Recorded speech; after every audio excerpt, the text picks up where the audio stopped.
Après une crise majeure en 2015 et début 2016, la filière porcine a connu une période de prix haut sur les 10 derniers mois, avec un cours moyen du porc à 1,42 € par kilo de carcasse sur cette période.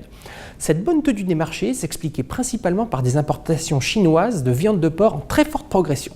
Malheureusement, ce qui a engendré la hausse des prix en 2016 est également ce qui est la cause de la baisse des cours depuis quelques semaines. En effet, les importations de porc par la Chine ont reculé d'un tiers sur les 7 premiers mois de l'année.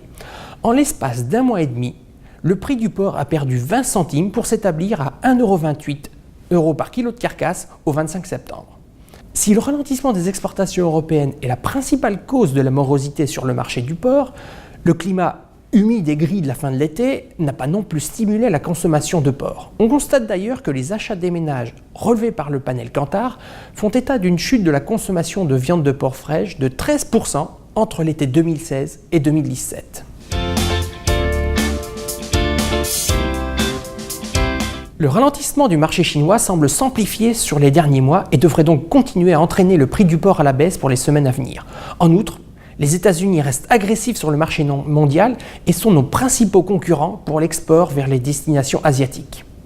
La chute des cours aurait sans doute été encore plus forte si la production européenne n'était pas en baisse. On constate en effet que les abattages de porc reculent de 2,1% sur le premier semestre 2017, dont une baisse de 3,5% pour la France et 2,4% pour l'Allemagne. Cependant, la préoccupation des producteurs porte autant sur la baisse des prix que sur l'écart qui existe désormais entre le prix du porc en France et celui en Allemagne ou en Espagne, qui est supérieur de plus de 20 centimes et qui dénote un écart de valorisation important à la fois sur le marché intérieur, mais également vers l'export.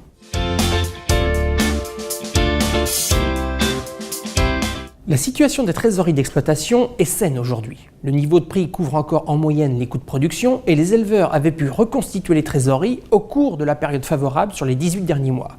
Cependant, si le recul des cours se poursuit pour atteindre les niveaux que nous connaissions au début de l'année 2016, c'est-à-dire aux alentours d'1,10 € par kilo de carcasse, les trésoreries des élevages seraient alors mises à mal. Plus que les trésoreries, ce sont également les projets d'investissement qui pourraient être reportés, voire annulés, à cause de ce retournement de conjoncture.